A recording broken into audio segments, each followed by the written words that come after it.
So hello guys, આજે છે 5 December 2024. Please like, subscribe and share. So let's start.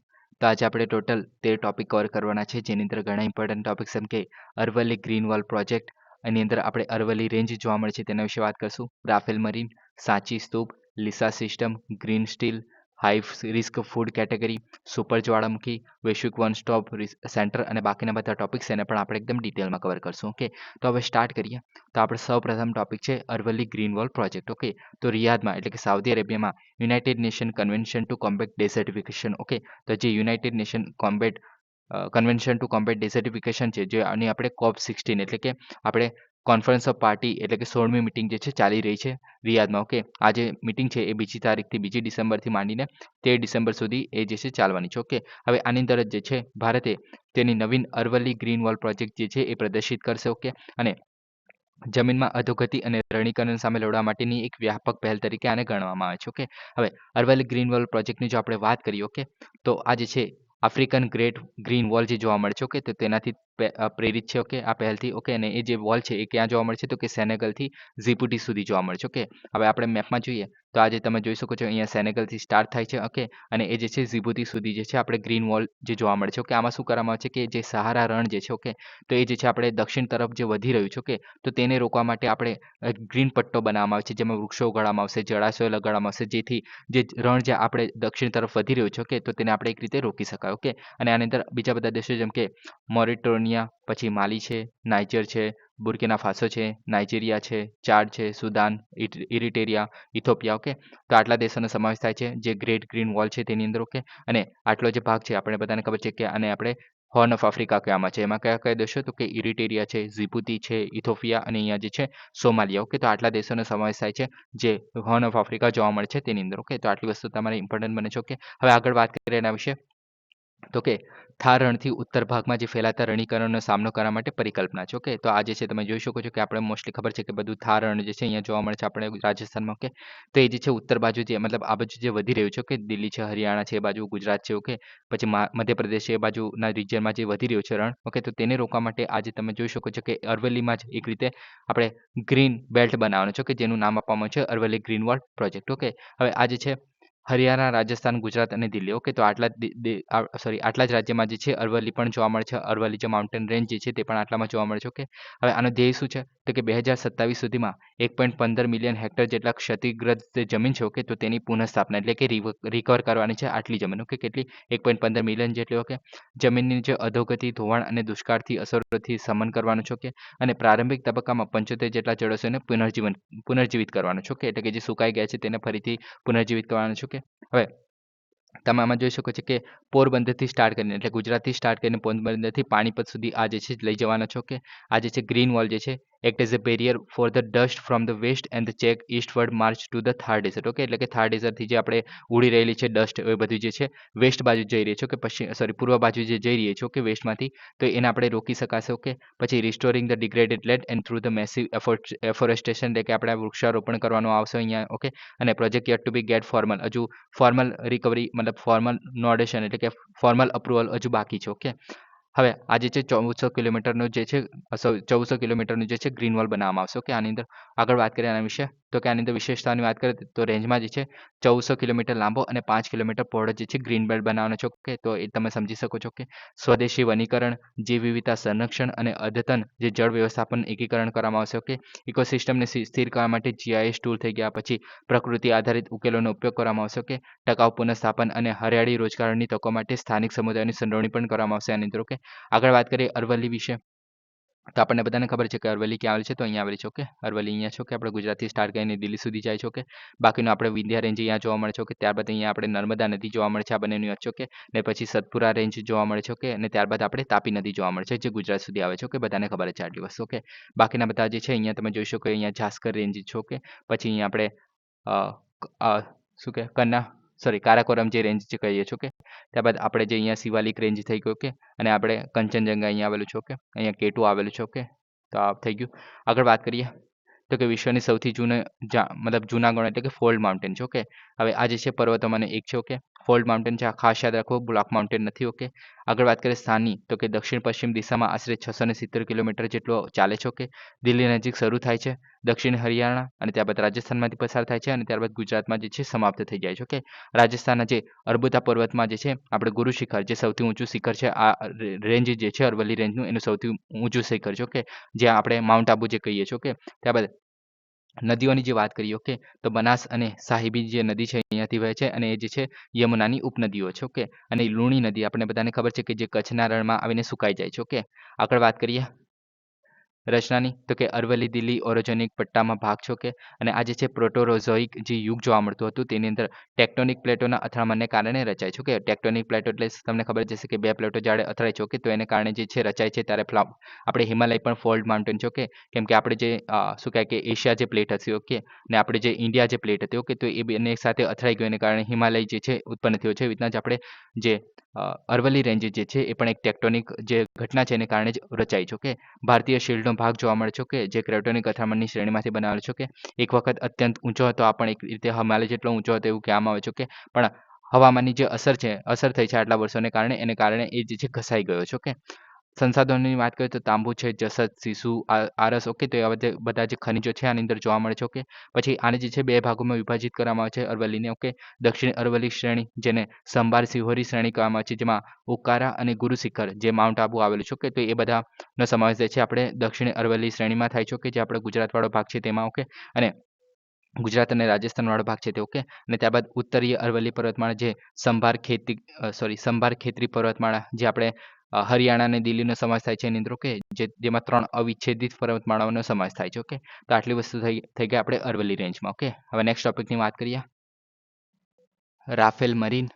તો જે રાફેલ એરક્રાફ્ટ છે. ઓકે, તો તેની વાત છે આની અંદર. ઓકે, તો Bharat aircraft carrier INS Vikrant જે છે અને આઈએનએસ વિક્રમાદિત્ય, તો આ બંને શિપ છે, બધાને ખબર છે. ઓકે, તો તેના માટે ફ્રાન્સના ડેસોલ્ટ એવિએશન. ઓકે, તો આ ડેસોલ્ટ એવિએશન જે છે એ કંપનીનું નામ છે. ઓકે, જે રાફેલ જેટ બનાવે છે. ઓકે, તેના નિર્મિત 26 રાફેલ મરીન જે છે એ ફાઇટર જેટ્સની ખરીદીને અંતિમ સ્વરૂપ આપવા માટે તૈયાર છે. ઓકે, તો ભારત દ્વારા ખરીદવામાં આવી રહ્યા છે 26 જેટલા રાફેલ, જે મરીનમાં કામ કરશે. મરીન એટલે કે આઈએનએસ વિક્રાંત અને આઈએનએસ વિક્રમાદિત્ય છે તેના પર મૂકવામાં આવશે. ઓકે, તો હવે આના વિશે આગળ વાત કરીએ રાફેલ મરીન વિશે. તો કે French aerospace company Dassault aviation દ્વારા ડિઝાઇન અને નિર્માણ કરવામાં આવી છે. ઓકે, વિશેષતાઓની વાત કરીએ તો multi role, single seat, 4+ generation. Okay, એટલે કે 4થી વધારે જનરેશન એના જોવા મળે છે, અલગ અલગ વેરિયન્ટ જોવા મળે છે. ઓકે, જેમ જેમ અપગ્રેડ થાય છે તેમ તેમ. ઓકે, ત્યારબાદ એવિયોનિક્સ એટલે કે અદ્યતન એવિયોનિક્સ એટલે કે સારી રીતે ઉડાન ભરી શકે છે અને એક્ટિવ ઇલેક્ટ્રોનિક સ્કેન કરેલ જે રડાર છે. ઓકે, તો આ રડાર જોવા મળે છે આની અંદર. ઓકે, ક્ષમતાઓની વાત કરીએ તો ડીપ પ્રહાર કરી શકે છે, હવાઈ સંરક્ષણ છે, રિકોગ્નિશન્સ એટલે કોઈ બીજું એનિમીનું જહાજ હોય તેને ઓળખવું, દરેક કામગીરી કરવી, તો એ બધું કામ કરવાનું કામ કરે છે. ઓકે, ત્યારબાદ રાફેલ મરીનની જો આગળ વાત કરીએ તો મિડ એર ટુ એર જો મિસાઇલ જે છે એનો હુમલો કરી શકે છે. ઓકે, પછી multi mission air two air missile system જોવા મળે છે, પછી સ્કેલ્પ મિસાઇલો જોવા મળે છે, એક્સોસેટ વિરોધી જહાજ શસ્ત્રો જોવા મળે છે. ઓકે, તો આ બધું યાદ રાખવાની જરૂર નથી એમ તો. ઓકે, પછી એરફોર્સ રાફેલથી તફાવત એટલે કે આપણે જે એરફોર્સમાં રાફેલ જે જોવા મળે છે તેનાથી શું ચેન્જ જોવા મળે છે આની અંદર, તો કે એરફ્રેમ એટલે કે નૌકાદળની કામગીરી માટે વધારાના મજબૂતીકરણને ભાર આપે છે. ઓકે, ત્યારબાદ સિસ્ટમ જેમ કે દરિયાઈ એપ્લિકેશન માટે ઓપ્ટિમાઇઝ રડાર જોવા મળે છે. ઓકે, ઇલેક્ટ્રોનિક યુદ્ધ સિસ્ટમ જોવા મળે છે આની અંદર. ઓકે, ત્યારબાદ catapult assisted take off barrier arrested recovery. Okay, તો આની અંદર શું કરવામાં આવે છે કે મોસ્ટલી આપણે તમે વાહનો જે જોવા હશે તો આ જે છે આપણે આઈએનએસ વિક્રાંત છે. ઓકે, તો આમાં શું હોય છે કે આટલો રનવે જે છે નાનો હોય છે. ઓકે, હવે રનવે જે નાનો છે. ઓકે, તો એને એક રીતે બૂસ્ટ આપવા માટે ફટાફટ આપણે ઉડાન ભરી શકીએ. ઓકે, આટલા ઓછા એરિયામાં ઉડાન ભરી શકે કોઈ પણ જહાજ. ઓકે,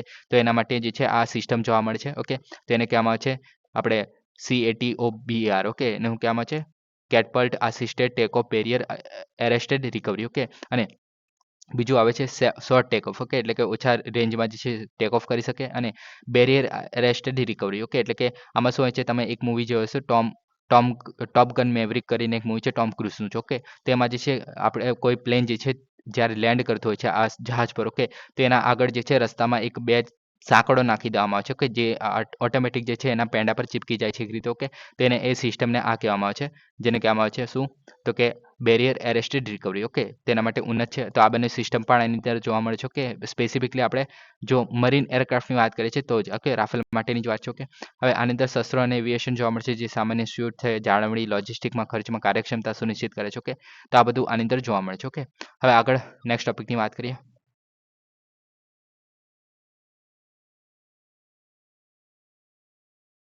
સાંચી સ્તૂપ તો 2 દિવસીય મહાબોધિ મહોત્સવ જે મધ્યપ્રદેશના સાંચી સ્તૂપ છે ત્યાં યોજાયો હતો અને સાંચી સ્તૂપ જે છે એ યુનેસ્કો વર્લ્ડ હેરિટેજ સાઇટ છે બધાને ખબર છે ઓકે અને આ પ્રસંગમાં જે છે એ સાંચી સ્તૂપના જે સાંસ્કૃતિક અને આધ્યાત્મિક મહત્વ પર પ્રકાશ પાડતા ભગવાન બુદ્ધના મુખ્ય શિષ્યો જે સરુપુત્ર અને મોગદલિયાઈ જે છે એમના અવશેષોનું સન્માન કરતી ધાર્મિક વિધિઓ જે છે એનો સમાવેશ કરશે ઓકે હવે સાચી સ્તૂપ વિશે આપણે જો વાત કરીએ તો 3 BC સદીમાં જે છે એના સમ્રાટ અશોક દ્વારા બનાવવામાં આવેલો કે અને બાદમાં શુંગા અને સાતવાહન શાસકો દ્વારા જે છે એને વિસ્તાર કરવામાં આવેલો કે બધાને ખબર છે કે સ્થાપત્ય વિશેષતાઓની વાત કરીએ તો આની ઉપર જે છે વિશાળ ગોળાર્ધ ગુંબજ જોવા મળે છે જેને અંડા તરીકે ઓળખવામાં આવે છે કે તો તમે આમાં જોઈ શકો છો આ જે છે અંડા તરીકે ઓળખવામાં આવે છે આ વિસ્તાર એટલે કે આટલો જે મોટો વિસ્તાર છે તેને આપણે અંડા તરીકે ઓળખવામાં આવે છે ઓકે આગળ વાત કરીએ તો કે ટોચ પર જે છે એક મિનિટ ટોચ પર જે છે ચત્રો અથવા તો છત્રની રચનાઓ જોવા મળે છે જે રાજવી અને દેવી રક્ષણ દર્શાવે છે કે તો તમે એમાં જોઈ શકો છો આ જે છત્રી જે છે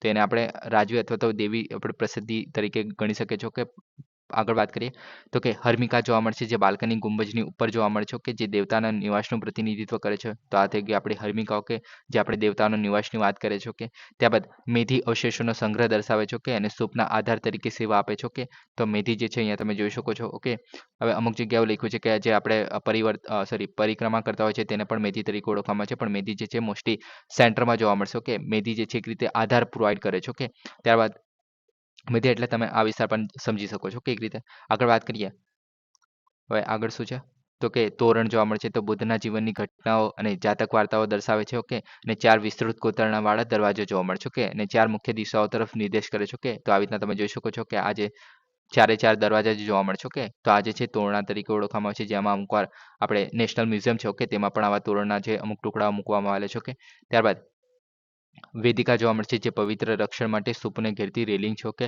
તો વેદિકા તમે અહીંયા જોઈ શકો છો આ છે વેદિકા ઓકે તો વેદિકા એક રીતે ફાન્સ શું કહેવાય કે ફેન્સનું કામ કરે છે ઓકે ચારે બાજુ જોવા મળશે ઓકે ત્યારબાદ પ્રદક્ષિણા પથ જે ભક્તો દ્વારા પરિક્રમા માટે એમનું માર્ગ છે તમે જોઈ શકો છો આ છે પ્રદક્ષિણા પથ ઓકે ઉપર પણ છે અહીંયા પણ છે અને નીચે પણ છે ઓકે આગળ વાત કરીએ તો કે પ્રતીકવાદ તો પ્રારંભિક જે બૌદ્ધ એનિકોનિઝમ ઓકે એનિકોનિઝમ એટલે શું કે બુદ્ધના જે સીધા નિરૂપણને બદલે પદ ચિહ્નો છે પેંડા છે અથવા તો ખાલી સિંહાસન છે તો એવા જે પ્રતીકો છે આની અંદર અમુક વાર મૂકવામાં આવતા હોય છે કે શિલાલેખો તો અશોકોને જે સિંહમૂડી જે બ્રાહ્મી અને ખરસ્તી લિપિમાં શિલાલેખોનો સમાવેશ થાય છે આની અંદર ઓકે અમુક વાર પછી 1989માં વર્લ્ડ હેરિટેજ સાઇટ તરીકે જાહેર કરવામાં આવ્યું યુનેસ્કો દ્વારા ઓકે તો આને યુનેસ્કોનો દરજ્જો આપવામાં આવ્યો છે વર્લ્ડ હેરિટેજ સાઇટ તરીકેનો ઓકે 1989માં ઓકે તો આ થઈ ગયું હવે નેક્સ્ટ ટોપિકની વાત કરીએ લીસા સિસ્ટમ તો ભારતીય રેલવે એર કન્ડિશન જે કોચ એટલે કે third AC second AC first એસીમાં જે આપણે જોવા મળે છે એ કોચિસ જોવા મળે છે ઓકે તેમાં મુસાફરોને આપવામાં આવતા લિનનની ગુણવત્તા લિનન એટલે શું કે એમાં જે ઓશિકા છે ચાદર છે પછી પાથરવા માટેની ચાદર છે ધાબળો છે એવું બધું પ્રોવાઈડ કરવામાં આવે છે ઓકે અને સ્વચ્છતાને વધારવા માટે ઓકે તો એના માટે એઆઈ સંચાલિત linen inspection and sorting assistant okay તો એક જે છે સિસ્ટમ વિકસાવવામાં આવી છે ઓકે જેનું નામ લીસા આપવામાં આવ્યું છે ઓકે હવે ના વિશે આગળ વાત કરીએ તો કે ભારતીય રેલવેના એર કન્ડિશન કોચમાં ઉપયોગમાં લેવાતી જે બેડશીટ્સ અને તુવાલ છે ઓકે તેવા જે લિનન છે એનું નિરીક્ષણ કરવા માટે સોર્ટ કરવા માટે આ જે છે એઆઈ આધારિત ઓટોમેશન સિસ્ટમ છે સોર્ટ કરવા માટે એટલે એક રીતે ગોઠવવા માટે હોય છે ઓકે મૂળ વાત કરીએ તો કે ભારતીય રેલવેના પુણે વિભાગ દ્વારા જે છે વિકાસ કરવામાં આવી છે અને આ જે છે ધોરપડી ઇન્ટિગ્રેટેડ કોચિંગ કોમ્પ્લેક્સ જે છે તેના ખાતે તૈનાત કરવામાં આવ્યું છે ઓકે હવે આમાં શું હોય છે શોર્ટ કરવું એટલે કે અલગ અલગ સીટ માટે અલગ અલગ આપણે ધાબળા જોવા મળતા હોય છે રૂમાલ જોવા મળે છે એના પર નંબર પર અમુક વાર લગાડેલા હોય છે ઓકે તો એ બધું જોવા મળે છે ઓકે તો આ જે છે રેલવે મંત્રાલય હેઠળ આ બધું કામ ચલાવશે ઓકે આગળ વાત કરીએ આનો ધ્યેય શું છે તો કે 100% જે છે ગુણવત્તાની નિરીક્ષણ કરવું અને સુવ્યવસ્થિત કામગીરી મેન્યુઅલ જે શ્રમ છે એટલે કે લોકો દ્વારા જે કામ કરવામાં આવે છે અમુક વાર તમે મતલબ ધાબળો ને એવું બધું આપવા આવતા હોય છે લોકો ઓકે મોસ્ટલી મૂકેલું જ હોય છે પણ અમુક વાર આપવા પણ આવતા હોય છે ઓકે તો એવા લોકોનું કામ જે છે એક રીતે ઘટાડવું ઓકે મુસાફરોના આરામ અને સ્વચ્છતામાં વધારો કરવો ઓકે તો આ છે એનું મુખ્ય કામ ઓકે વિશેષતાઓની વાત કરીએ તો ખામીઓ ડાઘ અથવા તો નુકસાનને શોધે છે જે ધાબળો છે અથવા તો રૂમાલ પર કોઈ ડાઘ પડી જાય છે ઓકે મુસાફરો દ્વારા યુઝ કરવામાં આવે છે ત્યારબાદ ઓકે પછી સબ સ્ટાન્ડર્ડ લિનન્સ ઓકે જે ખરાબ થઈ ગયું હોય ઓકે તો તેને શોધવાનું કામ કરે છે અને અલગ પાડવાનું કામ કરે છે એક રીતે ઓકે ચોક્કસ અને વિશ્વસનીય નિરીક્ષણ પરિણામો જોવા મળે છે એને કારણે આના માટેનું અદ્યતન અલ્ગોરિધમનો ઉપયોગ કરે છે ઓકે મોટા જથ્થાને ઝડપી પ્રક્રિયા કરી શકે છે એટલે કે ઇઝીલી વ્યક્તિ જે કામ કરે એના કરતાં મશીન જે કામ કરે તો વધારે સ્પીડ ઝડપી કામ કરી શકાય છે ઓકે ત્યારબાદ સ્વચ્છ વધુ આરોગ્યપ્રદ અને આરામદાયક મુસાફરીને યોગદાન આપે છે ત્યારબાદ મેન્યુઅલ લેબર છે એના પર નિર્ભરતા ઘટાડે છે અને લિનન મેનેજમેન્ટ પ્રક્રિયામાં પરિવર્તન લાવે છે ઓકે તો એના કારણે આજે છે મહત્વનું બની છે ઓકે હવે નેક્સ્ટ ટોપિકની વાત કરીએ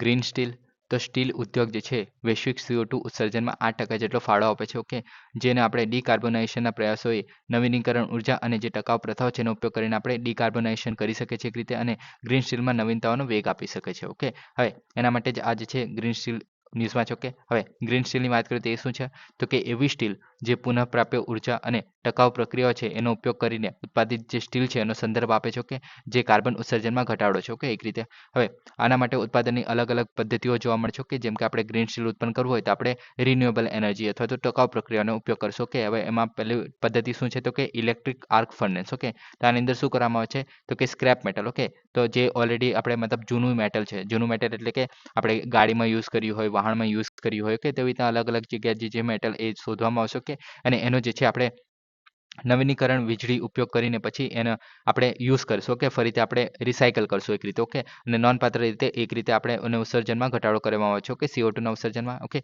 ત્યારબાદ ગ્રીન હાઇડ્રોજન આધારિત ઘટાડો. ઓકે, હવે ગ્રીન હાઇડ્રોજનની જ્યારે આપણે વાત કરતા હોય છે. ઓકે, તો હવે ગ્રીન હાઇડ્રોજન આપણે જ્યારે ઉત્પન્ન કરવામાં આવે છે. ઓકે, તો એ કેવી રીતના ઉત્પન્ન કરવામાં આવે છે, તો કે આપણે ગ્રીન હાઇડ્રોજન ઉત્પન્ન કરવા માટે આપણે રિસાયકલ એનર્જી અથવા પવન ઉર્જા છે, સૌર ઉર્જા છે. ઓકે, તો એ બધાનો આપણે ઉપયોગ કરીએ છીએ. ઓકે, અને આપણે જે ગ્રીન હાઇડ્રોજન જે છે એને આપણે એક રીતે એનર્જીના આપણે શું કહે કે બચત અથવા તો સ્ટોરેજ તરીકે આપણે ગણતા હોય છે. કે ગ્રીન હાઇડ્રોજન છે એક રીતે એનર્જીનું સ્ટોરેજ કરી શકાય છે. કે આપણે સૌર ઉર્જા છે, પવન ઉર્જા છે, બધા આપણે ઉત્પન્ન તો કરીએ. ઓકે, પણ એને આપણે સ્ટોર કરવું હોય તો આપણે ગ્રીન હાઇડ્રોજન આપણે ઉત્પન્ન કરીને પછી આપણે એનાથી આપણે હાઇડ્રોજન ફ્યુલ સેલ છે એ બનાવી શકાય છે. ઓકે, કેમ કે હાઇડ્રોજન જે છે એક રીતે ફ્લેમેબલ છે. ઓકે, એક રીતે એકદમ જ્વલિત આપણે પદાર્થ નહીં, એટલે જ્વલનશીલ વાયુ છે. ઓકે, તો એને કારણે જે છે અમુક વાર એ જે છે પારદર્શી જે ફ્લેમ સાથે જે સળગતો હોય છે. ઓકે, એની આગ જે છે ઓલમોસ્ટ દેખાતી નથી એવી હોય છે. ઓકે, તો એને કારણે એક જે છે વધારે ફ્લેમેબલ છે. ઓકે, તો એને આપણે એક રીતે સેવિંગ તરીકે આપણે ગ્રીન હાઇડ્રોજન જે છે એનો યુઝ કરી શકીએ છીએ. ઓકે, હવે આ હાઇડ્રોજન જ્યારે આપણે મતલબ સ્ટોર કરી દીધું. ઓકે, તો એને જે છે આપણે આયન ઓર. ઓકે, આયન ઓર એટલે બધાને ખબર છે કે જે આપણે કાચી ધાતુ જે કહે છે. ઓકે, લોખંડની. ઓકે, તો તેના પર પ્રક્રિયા કરવા માટે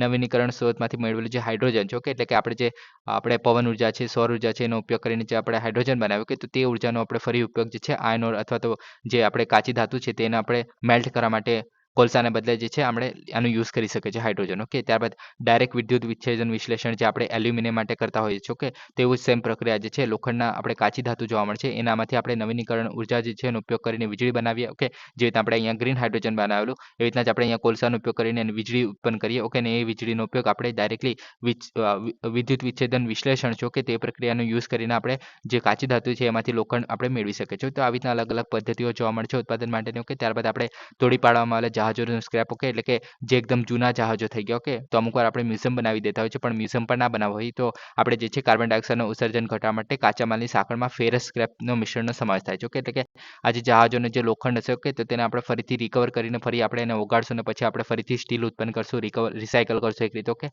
તો એના માટે આ ઇમ્પોર્ટન્ટ બને છે. ઓકે, મહત્વની વાત કરીએ તો પર્યાવરણીય લાભો થાય છે આને કારણે. કેવા, તો કે અશ્મિભૂત ઇંધણ પર નિર્ભરતા ઘટાડે છે. કે એટલે કે પેટ્રોલ ડીઝલને આપણે બધું યુઝ નહીં કરીએ. આપણે જો શું કહે કે વીજળી ઉત્પન્ન કરવા માટે કોલસાનો ઉપયોગ નહીં કરીએ એના માટે. ઓકે, ત્યારબાદ કેટલીક પદ્ધતિઓમાં જે CO2 ઉત્સર્જન થાય જે છે એમાં 75% સુધીનો આપણે ઘટાડો કરી શકીએ છીએ. ઓકે, જહાજો અને વાહનો છે એના જીવનના અંતિમ ઉત્પાદનોમાંથી ફેરસ સ્ક્રેપના રિસાયકલિંગને પ્રોત્સાહન આપે છે. એટલે કે આપણે જે ઓલરેડી જે આપણે સ્ટીલ અવેલેબલ જ હતું દુનિયામાં. ઓકે, તો તેને આપણે ફરીથી રિસાયકલ કરીને ઉપયોગ કરી શકીએ છીએ. ઓકે, નવીનીકરણ ઉર્જા અને ગ્રીન હાઇડ્રોજન છે એની માંગમાં ઊભી કરી શકાય છે. ઓકે, એને કારણે અને ડિકાર્બોનાઇઝેશન ટેકનોલોજીની નવીનતા અને રોજગાર સર્જન ચલાવે છે. ઓકે, ત્યારબાદ સ્ટીલ ઝીરો જેવી જે પહેલ છે. ઓકે, જે આની સાથે આપણે સંરેખિત જોવા મળે છે. ઓકે, 2050 સુધીમાં શૂન્ય ઉત્સર્જન સ્ટીલનું લક્ષ્ય ધરાવે છે. ઓકે, તો એને કારણે આ જે છે એની સાથે સંરેખિત પણ જોવા મળે છે. ઓકે, આગળ વાત કરીએ એના વિશે તો એની સાથે એક હોંગકોંગ સંમેલન જોડાયેલું છે. કે હોંગકોંગ સંમેલન શું છે, તો કે international convention for the safe and environmental sound recycling of the ship, જે જૂન 2009માં થયેલું. ઓકે, એટલે કે આમાં જે છે એક રીતે શિપ જે છે તો એને આપણે એક રીતે રિસાયકલિંગ કરવાનું છે. કે કોઈ પણ એન્વાયરમેન્ટને નુકસાન પહોંચાડ્યા વગર. ઓકે, તો એના માટે આ જે છે અપનાવવામાં આવેલું 2009માં. ઓકે, અને વૈશ્વિક સ્તરે જહાજ તોડવાની જે પ્રથાઓ છે એનું નિયમન કરવા માટેનું આ જે છે સંમેલન છે. ઓકે, અને ધ્યેય શું છે, તો કે સલામત પર્યાવરણને અનુકૂળ જહાજ રિસાયકલિંગની ખાતરી કરે અને કામદારોના સ્વાસ્થ્યનું રક્ષણ કરવું. તો આનો ધ્યેય છે. કે બહાલી પછી જૂન 2025 સુધીમાં વૈશ્વિક સ્તરે અમલમાં આવશે. ઓકે, ભારતે ઓલરેડી એને મંજૂરી આપી દીધી છે. ઓકે, અલંગ જે છે અલંગ જે આપણો પોર્ટ જોવા મળે છે. ઓકે, તો એના જે 50% જે યાર્ડ જે છે એ આ હોંગકોંગ સંમેલન છે એની સાથે સુસંગત જોવા મળે છે. ઓકે, એટલે કે રિસાયકલિંગ કરતી વખતે આપણે હોંગકોંગ સંમેલનનું ધ્યાન રાખ્યું છે. ઓકે, ત્યારબાદ બીચિંગ પદ્ધતિ જોવા મળે છે. કે બીચિંગ પદ્ધતિ શું છે, તો બીચિંગ પદ્ધતિ એટલે કે બીચ પર જે મોટા-મોટા જહાજો છે લાવીને પછી એને તોડવામાં આવે છે. ઓકે. તો એ પદ્ધતિની મંજૂરી જે છે આની અંદર આપવામાં આવે છે આ સંમેલનની અંદર. કેમ કે આ પદ્ધતિમાં એવું થાય છે કે અમુક વાર જે છે પ્રદૂષણ ને એવું બધું જોવા મળે છે. પણ આ જે છે એક રીતે જે પ્રદૂષણ થાય છે ઓકે, તો એના સલામતીના ધોરણો છે એના પર ધ્યાન કેન્દ્રિત કરે છે અને હાનિકારક જે પ્રથાઓ છે દૂર નથી કરતા, પણ એને એક રીતે કંટ્રોલ કરવાનું કામ કરે છે. ઓકે. આ જે હોંગકોંગ સંમેલન છે તે. ઓકે. તો એને કારણે ઇમ્પોર્ટન્ટ બને છે આ. ઓકે. હવે નેક્સ્ટ ટોપિકની વાત કરીએ. ઉચ્ચ જોખમ ખોરાક અથવા તો high risk food category. Okay. તો તાજેતરમાં food safety and standard authority of India છે જે ફસાઈ છે. ઓકે. તો તેને જે છે પેકેજ ડ્રિંક એટલે કે આપણે બોટલ જે કહીએ છીએ કે પાણીની બોટલ મળતી હોય છે આપણે બજારમાં. ઓકે. અને મિનરલ વોટર જે છે તો એના સેગમેન્ટને જે છે હાઈ રિસ્ક ફૂડ કેટેગરી તરીકે ગણવાની નિર્ણય કર્યો છે. ઓકે. તો આ ઇમ્પોર્ટન્ટ બનશે. હાઈ રિસ્ક ફૂડ કેટેગરીમાં કોને રાખવામાં આવે છે તો કે જે આપણે પાણીની જે બોટલો જોવા મળે છે તેને. ઓકે. હવે આજે આપણે આની વાત કરીએ તો ઉચ્ચ જોખમ કોને ગણવામાં આવે છે તો એવી શ્રેણી જે છે એ ખાદ્ય ઉત્પાદનો અને ફરજિયાત જોખમ આધારિત તપાસને અધીન છે. ઓકે. હવે શ્રેણીઓ જોવા મળે છે આપણે ફસાય છે એની અંદર અલગ અલગ શ્રેણીઓ જોવા મળે છે જેમ કે આપણે ડેરી થઈ ગયું, માંસ થઈ ગયું, માછલી થઈ ગયું, ઈંડું થઈ ગયું. ઓકે. પોષણના ઉપયોગ માટે બનાવેલી ખાદ્ય વસ્તુઓ થઈ ગઈ જેમ કે આપણે પ્રોટીનવાળા જે ડબ્બા આવે છે. ઓકે. જે આપણે જીમ કરતા હોય તે લોકોની વાત કરીએ તો પછી તૈયાર ખોરાક આવતો હોય છે, ભારતીય મીઠાઈ અને પોષક તત્વો આવતા હોય છે. ઓકે. સંબંધિત તૈયારીઓ જેમ કે ફોર્ટિફાઈડ ચોખાના દાણા થઈ ગયો. ઓકે. તો આ બધું જે છે આમાં અલગ અલગ કેટેગરીમાં અલગ અલગ જે વસ્તુઓ જે છે આપણે ફસાઈ દ્વારા એક રીતે નિયમન કરવામાં આવતું હોય છે. ઓકે. તો આ એના માટેની કેટેગરીઓ છે. ઓકે. તો એવી રીતે જ આપણે ઉચ્ચ જોખમની કેટેગરી રાખવામાં આવી છે. ઓકે. હવે તાજેતરમાં સુધારાની જો વાત કરીએ. ઓકે. તો ફસાઈ જે છે તેનો જોખમ આધારિત નિરીક્ષણ નીતિમાં પેકેજ પીવાના પાણી અને ખનિજ પાણી જે શ્રેણીઓ છે એનો સમાવેશ કર્યો છે. ઓકે. આ ઉત્પાદન હવે ફરજિયાત નિરીક્ષણો અને તૃતીય પક્ષના ઓડિટમાંથી પસાર થશે ફસાઈ દ્વારા. ઓકે. કેન્દ્રીય લાયસન્સ પ્રાપ્ત ઉત્પાદકો જે છે એમને મતલબ આ લોકોને એડ કરવામાં આવે છે અને એમને જે છે દર વર્ષે વાર્ષિક ઓડિટ જે કરાવવું જે છે આવશ્યક બનશે. ઓકે. હવે ગ્રાહકો માટે અને સલામતી અને ગુણવત્તાના જે ધોરણો છે એને બહેતર બનાવવાનો હેતુ છે આનો. ઓકે. ઉદ્યોગના પ્રતિસાદની વાત કરીએ તો પેકેજ પીવાનું જે આપણે પાણી છે એના ઉદ્યોગો દ્વારા જે બીઆઈએસ એટલે કે બ્યુરો ઓફ ઇન્ડિયન સ્ટાન્ડર્ડ અને ફસાઈ દ્વારા જે છે જે આપણે નિયમન કરવામાં આવે છે. ઓકે. તેની પાસે જે ધી પ્રમાણપત્રની જે આવશ્યકતા છે એને દૂર કરવાની વિનંતી કરવામાં આવતી હતી આ લોકો દ્વારા. ઓકે. તો એના આપણે પ્રતિસાદ તરીકે આ કરવામાં આવ્યું છે એક રીતે. ઓકે. આગળ ફસાઈની જો આપણે વાત કરીએ. ઓકે. તો ભારત સરકારના આરોગ્ય અને પરિવાર કલ્યાણ મંત્રાલય છે એના હેઠળ આપણે સ્વાયત્ત સંસ્થા છે બધાને ખબર છે કે food safety and standard act 2006 હેઠળ જે છે આની સ્થાપના કરવામાં આવેલી. ઓકે. હવે ખાદ્ય સુરક્ષા નિયમન અને દેખરેખ દ્વારા જાહેર આરોગ્યનું રક્ષણ અને પ્રોત્સાહન આપવાનું કાર્ય કરે છે. ઓકે. અલગ અલગ જે ખાદ્ય સામગ્રીને લગતા જે ધોરણો છે એટલે કે સ્ટાન્ડર્ડ છે અને માર્ગદર્શિકાઓ છે એ મૂકવામાં આવે છે. ઓકે. પછી અલગ અલગ ફૂડ બિઝનેસ ઓપરેટરો છે જેમ કે આપણે અમુક વાર જે લારીઓ ને એ બધું તો જોવા જ મળતું હોય છે પણ એના ઉપર પણ જ્યારે નાની નાની જે દુકાનો જે જોવા મળે છે. ઓકે. તો એ જે છે એમને પણ લાયસન્સ મેળવવું પડે છે, નોંધણી લેવી પડે છે, માન્યતા માંગવી પડે છે. ઓકે. ત્યારબાદ એ જે છે પોતાનો બિઝનેસ ચલાવી શકે છે. ઓકે. ખાદ્ય નિયમોનું પાલનનું નિરીક્ષણ કરવું. ઓકે. ખાસ કરીને જે ભારતમાં ખાદ્ય પદાર્થોથી આયાત થાય છે. ઓકે. બહારથી જે આયાત કરવામાં આવતી હોય છે. ઓકે. તો તે લોકોએ નિયમોનું પાલન કરવું એનું નિરીક્ષણ કરવામાં આવે છે. ઓકે. સમગ્ર ભારતમાં ખાદ્ય પરીક્ષણ પ્રયોગશાળામાં માન્યતા આપવામાં આવે છે જેમાં અત્યારે થોડા ટાઈમ પહેલા એક લાડુ જે આપણે ફેમસ હતા મને જગ્યા નથી યાદ એક મંદિરના જે લાડુ હતા જે કોન્ટ્રોવર્સીમાં હતા કે એમાં પણ માંસનો યુઝ કરવામાં આવે છે. ઓકે. તો એનો પણ આપણે એક રીતે ચેક કરવામાં આવતો હોય છે અને પ્રયોગશાળામાં પણ જોવા મળતી હોય છે આને કારણે. ઓકે. ભારતમાં જે ફૂડ સર્ટિફિકેશન માટે પણ જવાબદાર છે. ઓકે. તો આ રીતે આ જે છે ઇમ્પોર્ટન્ટ બને છે. ઓકે. હવે નેક્સ્ટ ટોપિકની વાત કરીએ. સુપર જ્વાળામુખી તો આપણે ત્રીજી તારીખે જાને ડિસ્કસ કરેલું છે પણ ફરી એકવાર ડિસ્કસ કરું છું કેમ કે સુપર જ્વાળામુખી વિશે એમાં આની અંદર આપણે મતલબ વાત નથી કરી એની અંદર તો આની અંદર આપણે કરી લઈએ. ઓકે. તો ફ્લેગ્રેન્ટ ફિલ્ડ્સ આપણે પરમ દિવસે જોઈ લો. ઓકે. તો કેમ્પી ફ્લેગ્રેડ જે છે એનું નામ છે બીજું. ઓકે. જે ઇટલીમાં એક વિશાળ સુપર વોલ્કેનો છે. ઓકે. જે વૈજ્ઞાનિક સમુદાયમાં ચિંતા જે છે વધારી રહ્યું છે. ઓકે. હવે આપણે જે ફ્લેગ્રેન્ટ ફિલ્ડ્સની જો આપણે વાત કરીએ અથવા તો કેમ્પી ફ્લેગ્રેન્સ છે તો અહીંયા આવેલું છે કેમ્પે ફ્લેગર્સ. ઓકે. તમે જોઈ શકો છો અને આ જે છે નેપેલ્સની નજીક છે. ઓકે. અને વેસીવિયસ જે જ્વાળામુખી છે એ પણ અહીંયા જોવા મળે છે કે જે ઇટલીમાં આવેલું છે. ઓકે. ઇટલીમાં આપણે અહીંયા વાત કરી જે થિયાનિન સી છે. ઓકે. તો આ જે છે આખો મેડિટેરિયન સી છે એક રીતે. ઓકે. હવે આગળ વાત કરીએ તો કે કેમ્પિનિયન જ્વાળામુખી ચાપની અંદર નેપલ્સના પશ્ચિમ ઉપનગરોમાં ઇટલીમાં આવેલું છે. ઓકે. હવે તૂટી ગયેલા જે જ્વાળામુખીના ખાડાઓ બનેલા જે છે 13 કિલોમીટર પહોળો કેલ્ડેરા છે. ઓકે. કેલ્ડેરાને આપણે વાત કરેલી. ઓકે. તો જે જ્યારે મતલબ મોટું કોઈ જ્વાળામુખી હોય છે. ઓકે. હવે જ્વાળામુખી તો મતલબ બનતું જ હોય છે. ઓકે. હવે જ્વાળામુખી પતી ગયું હોય અને અમુક ટાઈમ પછી જે છે જૂનું થઈ જાય અથવા તો બીજું કોઈ રીઝન હોઈ શકે છે તો આનો જે ઉપરનો જે ભાગ જે છે એ તૂટી પડે છે આની અંદર જ. ઓકે. તેને કારણે જે છે આટલો મોટો વિસ્તાર જે બનતો હોય છે. ઓકે. તો તેને કેલ્ડેરા કહેવામાં આવતો હોય છે. ઓકે. અને કેલ્ડેરાની અંદર જે છે બીજા નાના નાના જ્વાળામુખીઓ પણ અમુક વાર સક્રિય જોવા મળતા હોય છે ઓકે તો એ જે છે કેલ્ડેરા મોસ્ટલી જોવા મળતા હોય છે કે દરરોજ 4000 થી 5000 ટન કાર્બન ડાયોક્સાઇડનું ઉત્સર્જન કરે છે આ મોટા જ્વાળામુખી છે તે ઓકે હવે સુપર જ્વાળામુખીની વાત કરીએ તો જ્વાળામુખીના કેન્દ્રો જે છે 1000 kilometre cube okay kilometre cube એટલે કે ક્યુબ એટલે તો બધાને ખબર જ હશે ઓકે ક્યુબ એટલે કે આવું કઈ ક્યુબ હોય છે ઓકે જે 3 ડાયમેન્શનલી જે આપણે વાત કરતા હોય છે ઓકે બરફનો જે આપણે ટુકડો લઈ લો ઓકે તેને આપણે જે ચોરસ ટુકડો જોવા મળે છે તો તેને આપણે એક રીતે કહી શકીએ તો આવો જ જે છે 1000 કિલોમીટર જેટલો મોટો ઓકે તે એટલી સામગ્રી જે છે બહાર કાઢતા હોય છે કે અને વિસ્ફોટનું ઉત્પન્ન કરવામાં સક્ષમ છે ઓકે પૃથ્વીના પોપડામાં કેલ્ડેરાસ નામના જે વિશાળ ડિપ્રેશનની રચના કરતા હોય છે કેલ્ડેરા મેં તમને અત્યારે જ કીધું કે શું હોય છે કે તો મોટો વિસ્તાર જે હોય છે તેને આપણે કેલ્ડેરા કહેવામાં આવતો હોય છે કે લાંબા રચના સમયના ધોરણો જે હજારો વર્ષોથી આ બનતા હોય છે કે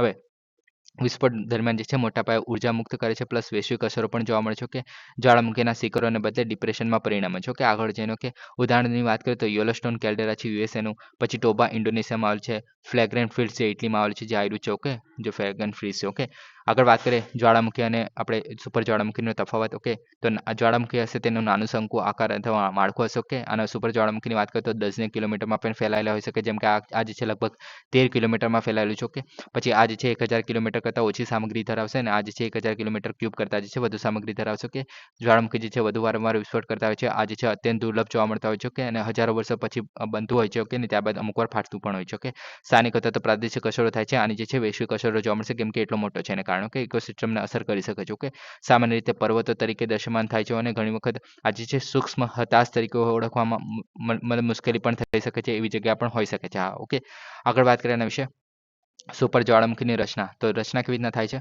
તો કે મેગ્માનો એક મોટો સ્તંભ જે છે પૃથ્વીના પોપડામાં વેન્ટ દ્વારા નીકળે છે પરંતુ ફસાઈ જાય છે ઓકે એટલે કે એકદમ બહાર નથી આવતો કે મતલબ ઉપરની જે જમીન છે એને કારણે એ બહાર નથી આવતો કે હજારો વર્ષોથી એ જે છે ફસાયેલો જે મેગ્મા છે એ આસપાસના ખડકોને પીગાળે છે અને એને કારણે એક વિશાળ મેગ્મા ચેમ્બર જે છે બની જાય છે ઓકે અને આ જે મેગ્મા જે ચેમ્બર છે ઓકે એ કદમાં વધારો થતો જશે કેમ કે પીગળતું રહેશે અને આજુબાજુ જે આ ખડકો છે જે છે તે ઓકે અને પ્લસ મેગ્માના જે વાયુ છે એ ઓગળી જાય છે ઓકે મતલબ વાયુ પણ એની સાથે નીકળતા હશે કે એને કારણે દબાણ પણ ક્રિએટ થશે ઓકે હવે આ જે દબાણ ક્રિએટ થયું છે તે પોપડાની શક્તિ કરતાં જ્યારે વધી જાય છે ઓકે તે જે છે 1000 કિલોમીટર ક્યુબ કરતાં પણ વધુ સામગ્રી જે છે બહાર કાઢે છે અને મોટા પ્રમાણમાં વિસ્ફોટને પરિણામે છે ઓકે અને જે મેગ્મા ચેમ્બર જે છે ખાલી થઈ જાય ઓકે તો એની ઉપરની જમીન તૂટી જાય છે ઓકે જે કેલ્ડેરા જેવો જે ભાગ બની જાય છે એને કેલ્ડેરા તરીકે ઓળખવામાં આવે છે ઓકે એટલે કે જે ઉપરનો મતલબ જ્વાળામુખીનો ભાગ હોય છે ઓકે તો એનો જે આટલો ઉપરનો જે ભાગ જે છે તૂટીને અંદર પડી જાય છે ઓકે તો એ જે છે આવો ફક્ત આટલો જ વિસ્તાર બનશે ઓકે ને આટલો જે મોટો વિસ્તાર બનશે તેને આપણે કેલ્ડેરા તરીકે ઓળખવામાં આવે છે ઓકે તો એની જે મોટા ડિપ્રેશનની રચના કરે છે ઓકે તો આ થઈ ગયું આપણું સુપર જ્વાળામુખી અથવા તો સુપર વોલ્કેનો ઓકે હવે નેક્સ્ટ ટોપિકની વાત કરીએ વૈશ્વિક વન સ્ટોપ સેન્ટર્સ ઓકે તો મહિલા અને બાળ વિકાસ મંત્રાલયની એમ્પાવર્ડ કમિટીએ સંવેદનશીલ પરિસ્થિતિઓમાં મહિલાઓને ટેકો આપવા માટે 9 વન સ્ટોપ સેન્ટર્સ જે છે એ બનાવવા માટે વિદેશી મંત્રાલયના પ્રસ્તાવને મંજૂરી આપી છે ઓકે તો આ ઇમ્પોર્ટન્ટ બનશે મહિલા અને બાળ વિકાસ મંત્રાલય દ્વારા જે કમિટી બનાવવામાં આવેલી તેના દ્વારા આને જે છે વિદેશી જે મંત્રાલયની જે પ્રસ્તાવ હતો તેને મંજૂરી આપી છે ઓકે હવે વૈશ્વિક વન સ્ટોપ સેન્ટર્સ છે શું ઓકે તો કે મહિલાઓને સંવેદનશીલ પરિસ્થિતિઓમાં વ્યાપક સહાય પૂરી પાડવી અને તેમને તાત્કાલિક જરૂરિયાતોને સંબોધિત કરવાના હેતુથી જે છે એક નિર્ણાયક સહાય છે ઓકે હવે સ્થાનોની વાત કરીએ તો આ કઈ જગ્યાએ છે તો કે શેલ્ટર હોમ્સ છે શેલ્ટર હોમ્સ એટલે કે કોઈ મતલબ બહાર રહેતા હોય જેમ કે આપણે બહેરીનમાં કોઈ વ્યક્તિ રહે છે કે મહિલા વ્યક્તિ રહે છે કે અને એ વ્યક્તિને મતલબ ઘરની બહાર કાઢી નાખવામાં આવે છે તો કોઈ ઇમરજન્સી થઈ ગયો કે તો એ જે છે એમાં જે શેલ્ટર હોમ્સ છે કે શેલ્ટર હોમ્સ એટલે કે જે બીજા બધા મતલબ બહારના જે લોકો જેમ કે આપણા ઇન્ડિયાના જે લોકો છે તેમને એક રીતે ઘર પ્રોવાઈડ કરશે કે જે બહાર કાઢી નાખવામાં આવે કોઈ જગ્યાથી તો એ જગ્યાએ રહી શકે છે એ રીતે ઓકે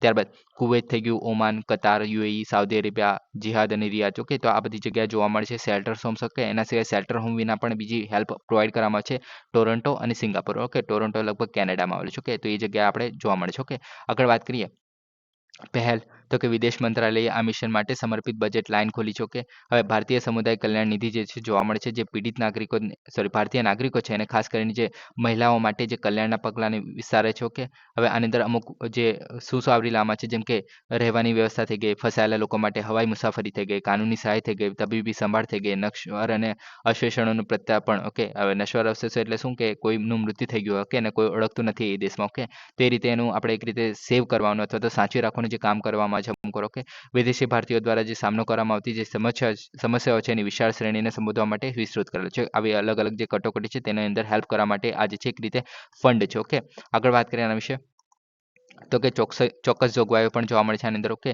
જેમ કે મહિલાઓ માટે તેમના વિદેશી ભારતીય અથવા તો વિદેશી જીવન સાથીઓ છે એમના દ્વારા ત્યજી દેવામાં અથવા તો છોડી દેવામાં આવે તો પણ આ જે શેલ્ટર હોમ્સ જોવા મળતા હતા. ઓકે, આપણે આગળ વાત કરી કે આવા અલગ અલગ દેશોમાં આવા શેલ્ટર હોમ્સ જોવા મળશે, તો ત્યાં જે છે સહાય લઈ શકે છે. ઓકે, પછી સમયસર અને કાર્યક્ષમ સહાય પૂરી પાડવામાં છે. કાનૂની પેનલ્સ પણ જોવા મળશે. ઓકે, જે ભારતીય ડાયસ્પોરા ધરાવતા દેશોમાં સ્થાપના કરવામાં આવશે. ઓકે, એટલે કે કોઈ કાનૂની સહાય જોઈતી હોય મહિલા છે અથવા બીજા કોઈ વ્યક્તિને, ઓકે, તેમાં સમયસર અને કાર્યક્ષમ સહાય પૂરી પાડશે. ઓકે, અને ગૌણ કાનૂની ઉલ્લંઘન એટલે કે નાના અમથા જો કોઈ આપણે શું કહે કે ઓફેન્ડ કર્યું હોય, અમુક વાર ઓફેન્સ થઈ ગયો હોય એટલે એમને ખબર પણ ન હોય કે એમને કોઈ ગુનો કરી દીધો હોય કે ભારતીય વ્યક્તિ છો કે અને બહાર ફરવા માટે જાય છો કે અને ભૂલમાં એને ખબર પણ નથી કે એ દેશમાં એક વાત કરવી મતલબ એવું કરવું એ જે છે ગુનો છે. ઓકે, તો એ વસ્તુને આપણે એક રીતે ગૌણ કાનૂની ઉલ્લંઘન તરીકે ગણવામાં આવશે. ઓકે, અને એના માટે એક ફંડ બનાવવામાં આવશે કે જે ભારતીય નાગરિકોની મુક્તિની સુરક્ષાની આપણે શું કહે કે કરવાની જે દંડની ચૂકવણી છે એ કરી દેશે. ઓકે, તો એના માટેની પરવાનગી પણ આપવામાં આવી છે આની અંદર. ઓકે, તો એને કારણે આ એક રીતે હેલ્પફુલ બનશે. ઓકે, તો આ થઈ ગયું. ઓકે, હવે નેક્સ્ટ વાત કરીએ ઇનર લાઇન પરમિટ. તો તાજેતરમાં મણિપુર સરકારે ઉલ્લંઘનોને પગલે આઈએલપી સિસ્ટમની સમીક્ષા શરૂ કરી હતી અને જે કડક અમલીકરણના મહત્વને પ્રકાશિત કરે છે. ઓકે, હવે આઈએલપીની જો આપણે વાત કરીએ ઇનર લાઇન પરમિટની, તો કે બહારના જે અમુક રાજ્યોના ભારતીય નાગરિકો દ્વારા જે સુરક્ષિત પ્રદેશોમાં મર્યાદિત સમયગાળા માટે પ્રવેશવા અથવા તો રહેવા માટે જરૂરી પ્રવાસ દસ્તાવેજ. ઓકે, એટલે કે ધારો કે આપણે અત્યારે જે છે ઇનર લાઇન પરમિટ કઈ કઈ જગ્યા છે તો અરુણાચલ પ્રદેશ છે, મેઘાલય છે, સોરી મેઘાલય નહીં આપણે નાગાલેન્ડ છે. ઓકે, મણિપુર છે અને મિઝોરમ છે. ઓકે, તો આ 4 રાજ્યો જે છે એની અંદર આપણે અત્યારે ઇનર લાઇન પરમિટ જે છે જારી છે. ઓકે, આની અંદર આ જૂનો ફોટો છે એટલે આની અંદર મતલબ જે બધા ઇન્ક્લુડ કરવામાં આવે છે. ઓકે, પણ આ નથી. ઓકે, હવે આની વાત કરીએ તો ઇનર લાઇન પરમિટ શું છે? ઓકે, તો કે ભારતીય જે વ્યક્તિ હોય અથવા તો વિદેશી વ્યક્તિ પણ હોય, ઓકે, તો એમને જો આ રાજ્યમાં જો ફરવા માટે પણ જવું હોય, ઓકે, તો એને જે છે એ રાજ્યો પાસેથી જે છે ઇનર લાઇન પરમિટ લેવી પડશે. એક રીતે જે ત્યાંના આપણે શું કહે કે સુરક્ષા માટે અથવા તો કોઈ શું કહે કે દંગો કે એવું કંઈ ચાલતું હોય, ઓકે, તો એ જગ્યા પ્રવેશવા માટે જે છે ઇનર લાઇન પરમિટ જે છે જરૂરી છે. ઓકે, હવે મૂળ જોઈએ તો તાજના હિતોના રક્ષણ માટે એટલે કે આપણે જે અંગ્રેજો હતા તે સમયની વાત કરવામાં આવે છે કે તાજના હિતોના રક્ષણ માટે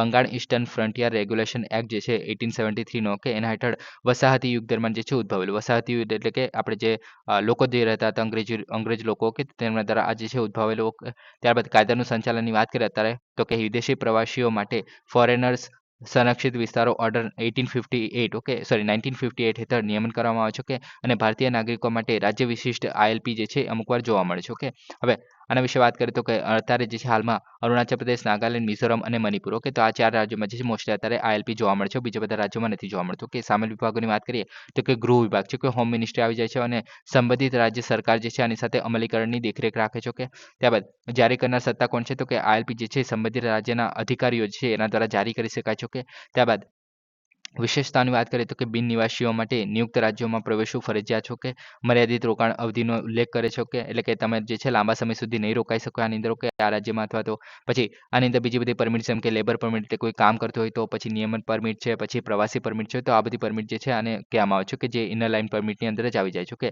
સ્થાનિક સાંસ્કૃતિક વસ્તી વિષયક અને આર્થિક હિતોનું જાળવણી રાખવા માટે એનો મેસ્ટ હેતુ હોય છે આનો. ઓકે, તેના માટે આ જે છે ઇમ્પોર્ટન્ટ છે. ઓકે, હવે નેક્સ્ટ ટોપિકની વાત કરીએ આઈએમડી કલર કોડેડ ચેતવણીઓ.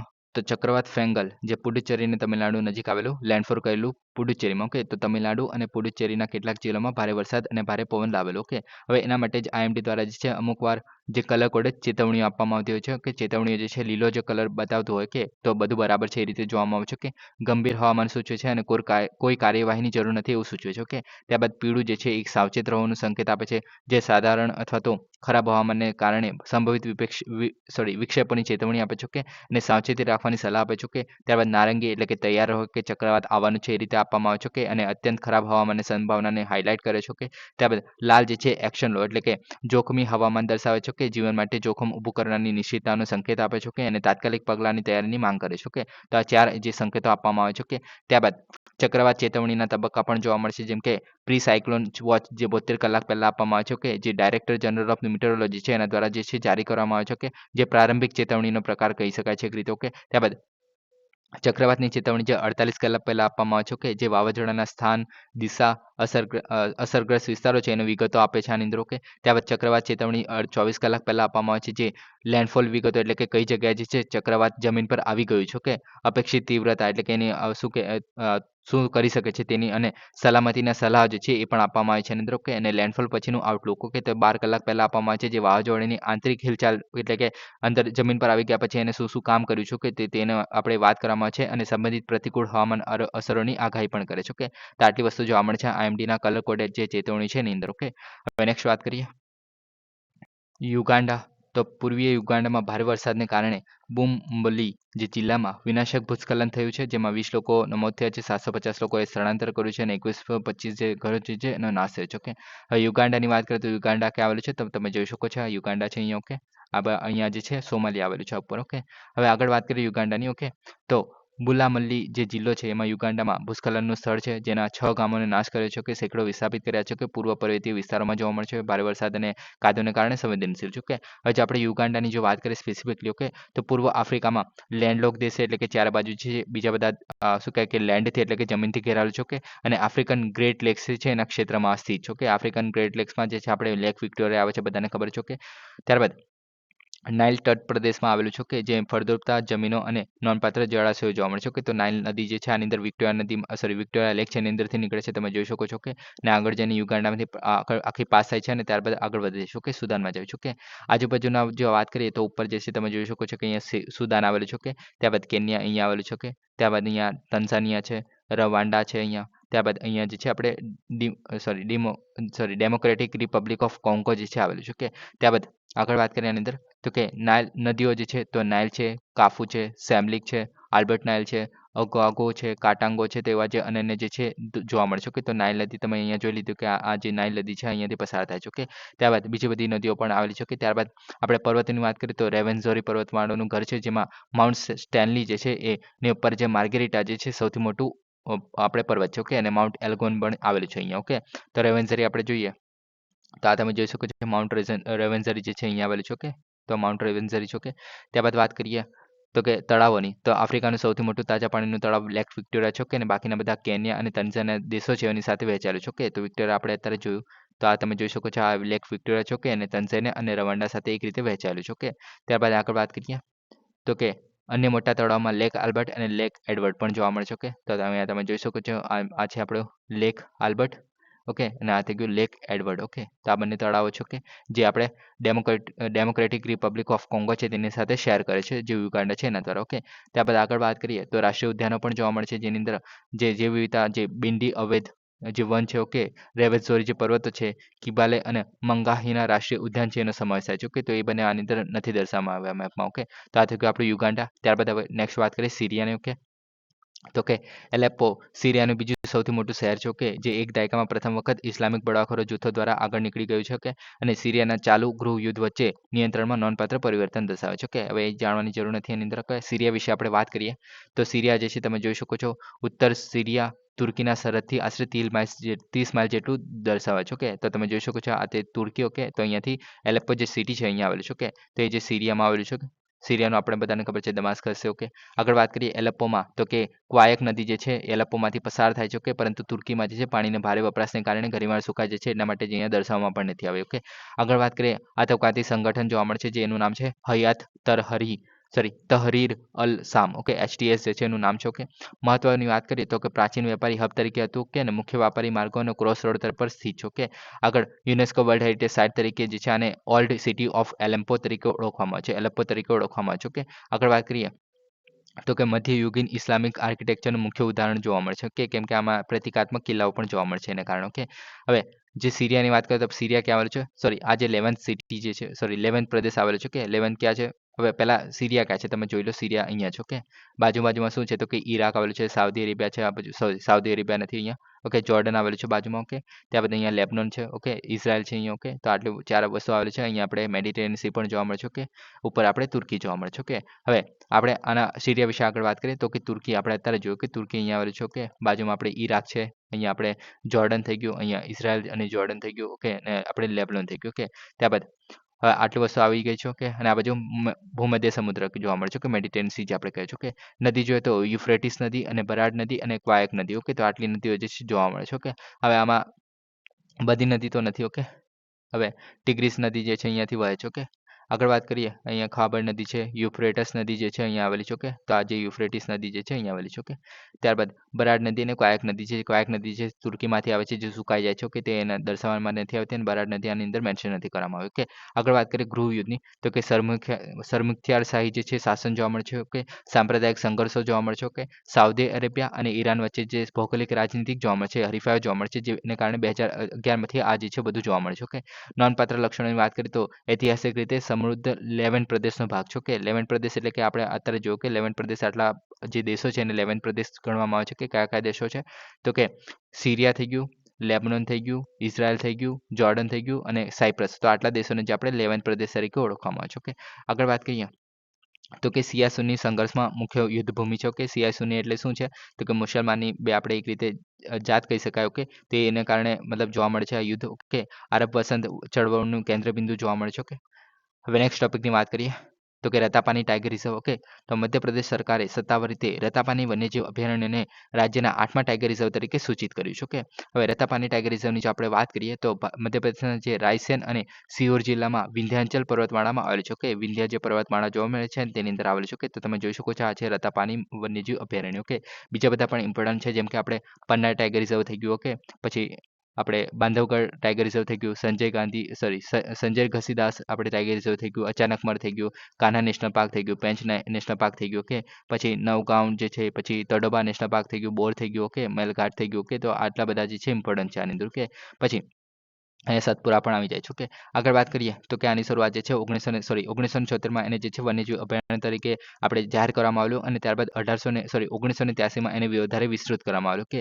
2008માં જે છે ટાઈગર રિઝર્વ તરીકે આપણે નેશનલ ટાઈગર કન્ઝર્વેશન ઓથોરિટી છે એના દ્વારા મંજૂરી આપવામાં આવેલું. કે નદીઓની જો વાત કરીએ તો કોલાર નદી જે છે આનામાંથી પશ્ચિમ સીમમાંથી પસાર થાય છે. ઓકે, તો આ ઇમ્પોર્ટન્ટમાં છે કોલાર નદી, આ માંથી પસાર થાય છે એને કારણે. ઓકે, અને દાહોદ જળાશય અને રતાપાની જળાશય. ઓકે, તો આ બે જળાશયો જે છે આની અંદર આવેલા છે. ઓકે, આગળ વાત કરીએ રતાપાનીની. ઓકે, તો આની અંદર જે છે ભેજવાળા અથવા તો સૂકા જે પાનખર જંગલો જોવા મળે છે અને વિવિધ વનસ્પતિઓ પણ જોવા મળે છે. ઓકે, પ્રાણી સૃષ્ટિની વાત કરીએ તો 56 જેટલા વાઘ છે, 70 જેટલા ચિત્તા છે, સુસ્ત રીંછ અને મગર પણ જોવા મળે છે આની અંદર. ઓકે, અને આ જે છે સ્વર્ગ ફ્લાય કેચર જે છે એ 2022ની વસ્તી ગણતરી અનુસાર મધ્યપ્રદેશનું રાજ્ય પક્ષી તરીકે પણ ગણવામાં આવે છે. ઓકે, મહત્વની વાત કરીએ તો આની અંદર ભીમબેટકા રોક આશ્રય સ્થાનો પણ જોવા મળે છે. ઓકે, આંતરરાષ્ટ્રીય મહત્વની જે યુનેસ્કો વર્લ્ડ હેરિટેજ સાઇટ છે આપણને બધાને ખબર છે, ભીમબેટકા જે આપણે કહીએ છીએ. ઓકે, ત્યારબાદ બાંધવગઢ, કાન્હા, પેંચ. ઓકે, પન્ના, પેંચ ને આ બધા આપણે અત્યારે જોઈ લીધા. ઓકે, મેપમાં. ઓકે, તો આટલી વસ્તુ જોવા મળે છે જે રતાપાની ટાઈગર રિઝર્વ છે એની અંદર. ઓકે, એને કારણે ઇમ્પોર્ટન્ટ બને છે. ઓકે, તો આ થઈ ગયું. ઓકે, સો ગાઈઝ આજ માટે આટલું જ છે. Please subscribe, like and share. Thank you for listening. જય હિન્દ, વંદે માતરમ.